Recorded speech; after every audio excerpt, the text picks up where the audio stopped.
ये मुलाकात जहां दो माओं के दरमियान मुलाकात है, इसके साथ साथ ये दो नबियों के दरमियान भी मुलाकात है। और ये दो नबी कौन कौन से हैं?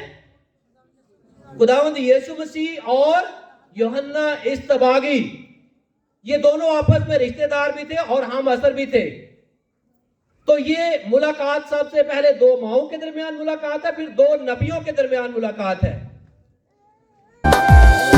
शाने मरियम, शाने मरियम, शाने मरियम, शाने मरियम, हर दो जग में खालिक ने है, हर दो जग में खालिक ने है, छेड़ी सरगम शाने मरियम।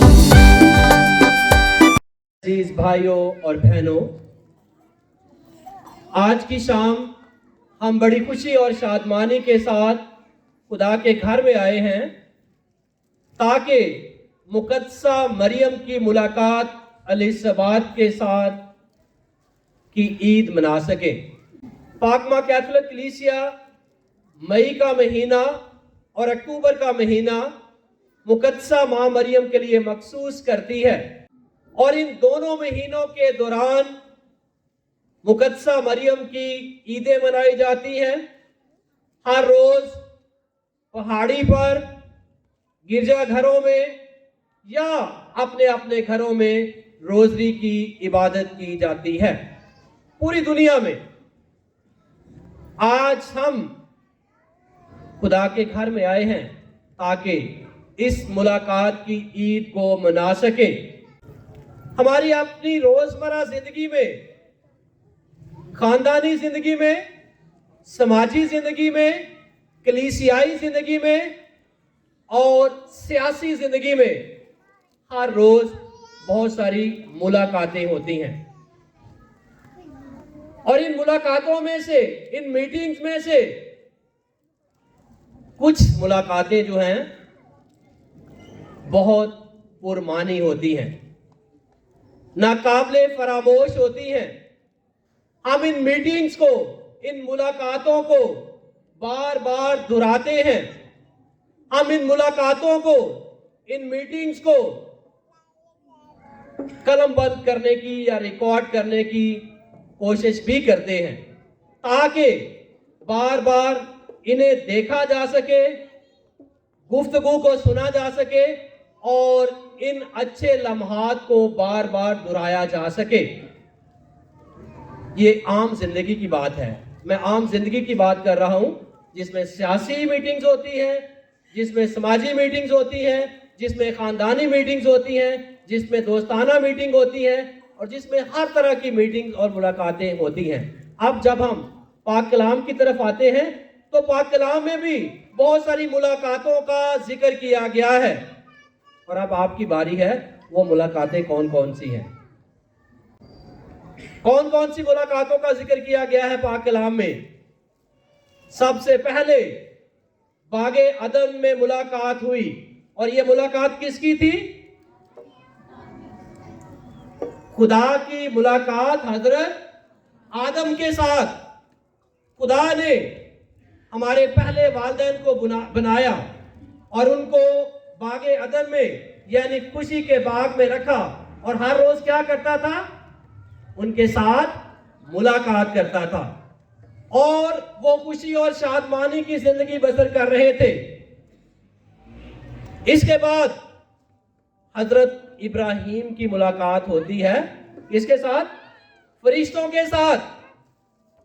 और पहली मुलाकात का भी जिक्र, दूसरी मुलाकात का जिक्र भी तकवीन की किताब में किया गया है, दूसरे बाब में, 19वें बाब में।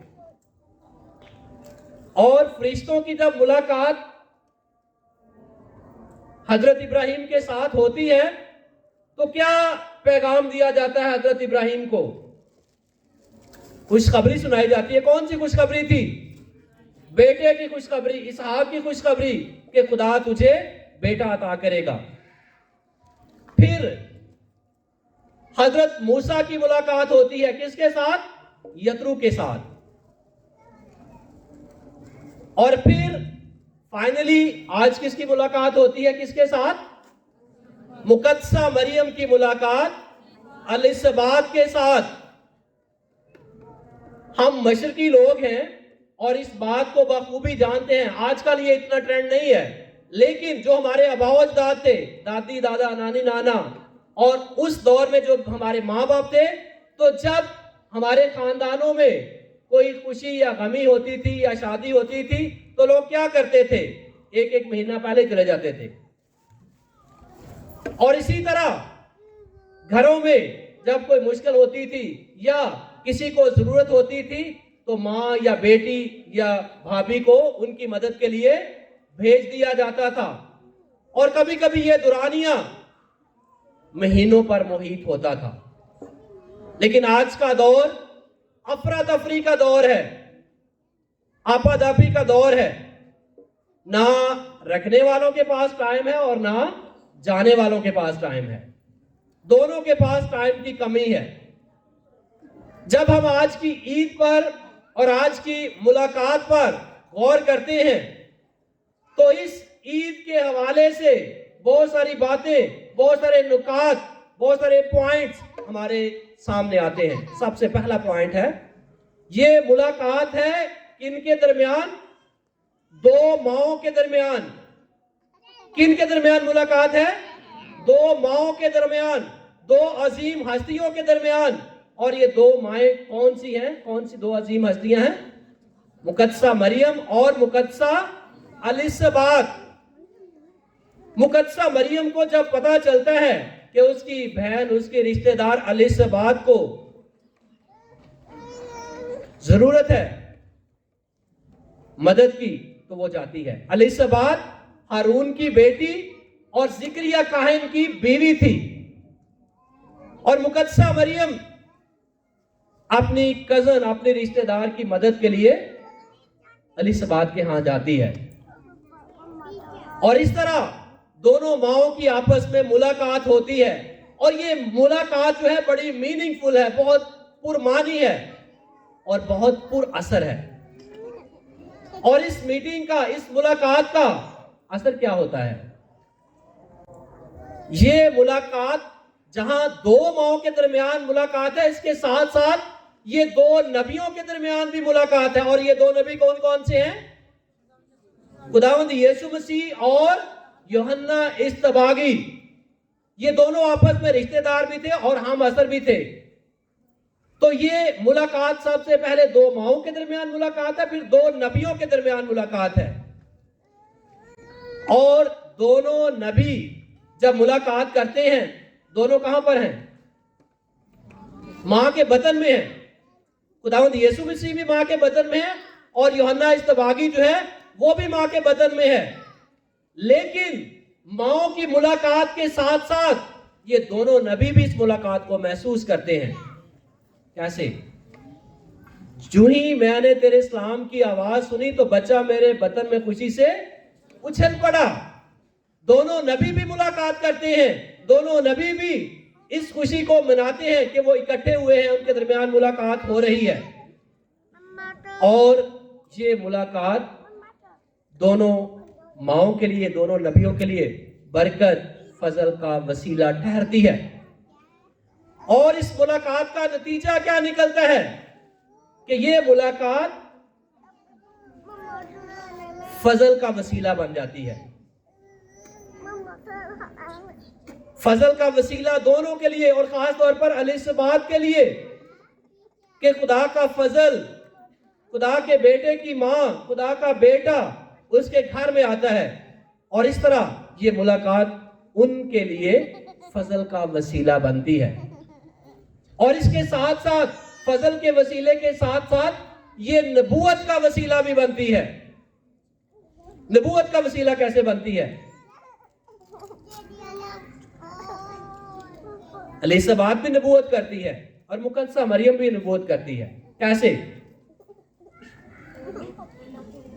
जैसे ही मैंने तेरा कदम अपने घर में महसूस किया तो बच्चा मेरे बदन में खुशी से उछल पड़ा और तू मुबारक है। और इसके साथ साथ मुकद्दसा मरियम भी क्या कहती है? नबूवत करती है, देख अब से लेकर हर जमाने के लोग मुझको मुबारक कहेंगे। एक सदी के लोग नहीं, एक बर्रे आज़म के लोग नहीं, एक मुल्क के लोग नहीं, एक डायसिस के लोग नहीं, एक पैरिश के लोग नहीं, हर जमाने के लोग मुझको मुबारक कहेंगे। और इस तरह ये मुलाकात जो है बायसे फजल और बायसे नबूवत ठहरती है।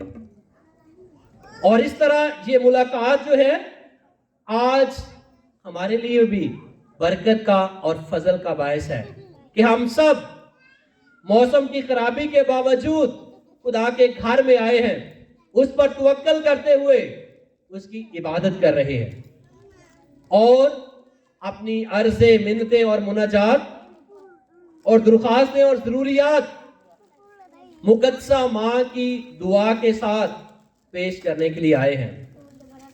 और मेरे अजीजों, जो दुआ, जो सिफारिश दुनियावी लिहाज से माँ के जरिए पेश की जाती है और रूहानी लिहाज से मुक़द्दसा मरियम के जरिए पेश की जाती है, वो कभी रायगा नहीं जाती। उसका जरूर हमें सिला मिलता है, उसका जरूर हमें असर होता है, उसका जरूर हमें फजल मिलता है। और इसकी मिसालें हमारे मुआशरे में, हमारे खानदानों में, हमारी कलीसिया में बहुत सारी हैं।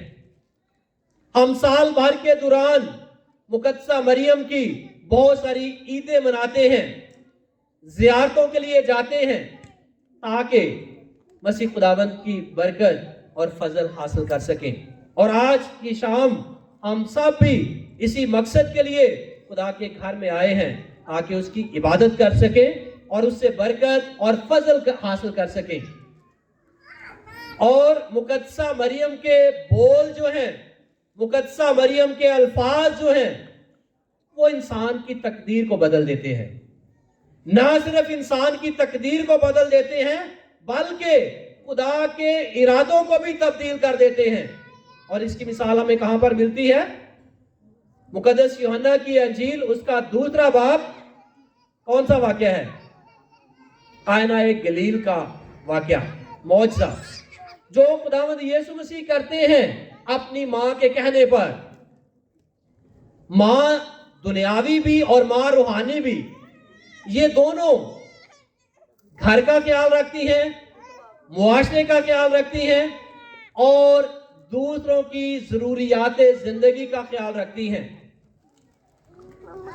और इसी तरह मुक़द्दसा मरियम जो है वो भी हर वक्त हमारी ज़रूरतों का ख्याल रखती है और हमारे लिए खुदा से बरक़ात और फ़ज़ाइल का वसीला बनती है, हमारी दरमियानी बनकर, हमारी मीडिएटर बनकर। वो हमें यीशु से मिलाती है। वो अपनी शानो शौकत या अपनी ग्लोरी नहीं चाहती, अपना जलाल नहीं चाहती। कायना गलील में भी क्या करती है? ये नहीं कहती जो कुछ मैं कहती हूं वो करो, बल्कि क्या कहती है? जो कुछ ये तुमसे कहता है वो करो। और वो कौन था? खुदावंद यीशु मसीह। वो कहती है जो कुछ खुदावंद यीशु मसीह कहता है वो करो, जो कुछ मैं कहती हूं वो नहीं करो। और इस तरह खुदावंद यीशु मसीह आपकी माँ, अपनी माँ के कहने पर पहला मौजज़ा करता है, पानी को मैल में तब्दील करता है। और इस तरह मुक़द्दसा मरियम की सिफारिश के साथ, मुक़द्दसा मरियम की दूरंदेशी के साथ उस खानदान की इज्जत बरकरार रहती है। किसी भी घर में शादी हो या कोई भी फंक्शन हो या फौतगी हो, सबसे बदनामी की जो बात होती है या चीज होती है या पॉइंट होता है वो कौन सा होता है? खाने का कम पड़ जाना। लोग बातें करते हैं, इतना शौक था तो उसके मुताबिक क्या करते? अरेंज भी करते, मैनेजमेंट भी करते। तो मुक़द्दसा मरियम को पता था कि इनके पास मैं नहीं रही, तो इसलिए मुक़द्दसा मरियम ने उनकी इज्जत को बरकरार रखा और इज्जत को बरकरार रखने के लिए बेटे से सिफारिश की और बेटे ने पहला मौजज़ा करके उस खानदान की इज्जत को बरकरार रखा। मुक़द्दसा मरियम जहां पर वसीलाए फजल बनती है, वसीलाए नबूवत बनती है, उसके साथ ही वसीलाए निजात भी है। हमारे पहले वालिदैन की वजह से पहली हवा की वजह से इस दुनिया में क्या आया था? गुनाह आया था। दूसरे आदम की वजह से, दूसरी हवा की वजह से निजात आती है। और इस तरह मुकद्दसा मरियम वसीलाए निजात है। उसके हाँ कहने से फरिश्ता जब मुकद्दसा मरियम के पास पैगाम लेकर आता है, तू हामला होगी, तेरे बेटा होगा और तू उसका नाम यीशु रखेगी, तो वो कहती है ये कैसे मुमकिन हो सकता है जबकि मैं मर्द से नावाकिफ हूं। और फिर जब इस बात पर गौर करती है, मेडिटेशन करती है, ध्यान और ज्ञान करती है कि ये फरिश्ते की आवाज नहीं है, ये खुदा की आवाज है, तो क्या कहती है? देख मैं खुदाबंद की बंदी हूं, मेरे लिए तेरे कौल के मुवाफिक हो। और ऐसा ही होता है। और मुकद्दसा माँ की हाँ के साथ निजात दहिंदा इस दुनिया में आता है। मुकद्दसा माँ की हाँ के साथ निजात का काम पाया तकमील तक पहुंचता है। मुकद्दसा माँ की हाँ के साथ हमें रिहाई मिलती है, निजात मिलती है और हम हमेशा की जिंदगी हासिल करते हैं। आज की पाक अंजील में हमने नगमाए मरियम सुना है, जिसमें मुकद्दसा मरियम अपनी सारी हस्ती को बयान करती है, अपने आप को आजिज इनकिसार बनाती है और इसके साथ साथ खुदावंद अपने खुदा की बढ़ाई करती है। मेरी जान खुदावंद की बढ़ाई करती है और मेरी रूह मेरे निजात देने वाले खुदा से खुश हुई। वो शुक्रगुजारी करती है, खुदावंद अपने खुदा की तारीफ करती है, खुदावंद अपने खुदा के नाम को मुबारकबाद पेश करती है। क्यों पेश करती है? इसी नगमाए मुकद्दसा मरियम में सवाल भी है और उसका जवाब भी है। पहली आयत में सवाल है, दूसरी आयत में जवाब है। खुदावंद की बढ़ाई करती है कि इस बात के लिए करती है क्योंकि उसने अपनी बंदी की पस्त हाली पर नजर की, इसलिए वो खुदावंद अपने खुदा की शुक्रगुजारी करती है, उसकी बढ़ाई करती है और इसके साथ साथ नबूवत करती है। देख अब से लेकर हर जमाने के लोग मुझको मुबारक कहेंगे। और इसके साथ साथ उन कामों का, उन बातों का, उन चीजों का भी तज़किरा करती है जो खुदा उसके लिए करता है। और वो कौन कौन से हैं? क्योंकि अल कादर ने मेरे लिए बड़े बड़े काम किए हैं और उसका नाम कुद्दूस है। और इसके साथ साथ उसकी रहमत उन पर होती है जो उससे क्या करते हैं? डरते हैं, जिनके दिल में खौफे खुदाबंदी होता है, जिनके दिल में दूसरों के लिए एहसास होता है, जिनके दिल में दूसरों के लिए बर्दाश्त का, प्यार का, मोहब्बत का, कबूलियत का जज्बा होता है, उन पर खुदा की रहमत जो है, खुदा का फजल जो है हमेशा तक कायम रहता है। उसने अपने बाजू से जोर दिखाया और उनको जो दिल के क्या से मगरूर है परागंदा कर दिया। उसने कुदरत वालों को तक से गिरा दिया और पस्त हालों को बुलंद किया। हर वो इंसान जो आजिज़ी की, इनकिसारी की, फरोतनी की, हलीमी की जिंदगी बसर करता है, खुदा उसे सरफराजी अता करता है। और इसकी जिंदा मिसाल मुकद्दसा मरियम और मुकद्दसा अलैहिस्सलात हैं, जिनमें हलीमी थी, फरोतनी थी, आजिज़ी थी, इनकिसारी थी, दूसरों के लिए प्यार, मोहब्बत, हमदर्दी का जज्बा था। तो उनके इस खूबी की वजह से, इस जज्बे की वजह से खुदा ने उनको सरफराज किया और दो बड़े नबियों की माँ होने का शरफ बख्शा, रुतबा बख्शा। और इसी वजह से उनको आज भी हम मुबारक कहते हैं। इसके साथ साथ उसने अपने बंदे इस्राएल की दस्तगीरी की ताकि उस रहमत को याद फरमाए जो इब्राहिम और उसकी नस्ल पर अब तक कायम रहेगी। और वो रहमत जो हजरत इब्राहिम पर की गई थी क्या था? मैं तेरी नस्ल को आसमान के सितारों और समुद्र के रेत के जर्रों की मानिंद बढ़ाऊंगा। और इसके साथ साथ और क्या था? कुल जहान के कबीले तुझ में बरकत पाएंगे। ये वो वादा था, ये वो बरकत थी, ये वो फजल था जो हजरत इब्राहिम को मिला था, और आज के दिन तक ये फजल और बरकत अपनी जगह पर कायम है। मेरे अजीजों, आज जब हम मुकद्दसा मरियम की मुलाकात अलैहिस्सलाम के साथ की ईद मनाते हैं तो हम खुशकिस्मत हैं कि खुदा ने हमें दो अजीम हस्तियां बख्शी हैं जो हमारे लिए तकलीद का बेहतरीन नमूना है, जो सब्र का, बर्दाश्त का, हलीमी का नमूना है। हमने इनके नमूने को अपनाना है और हलीमी, आजसी और इंकिसारी को अपनाकर जिंदगी में आगे बढ़ना है।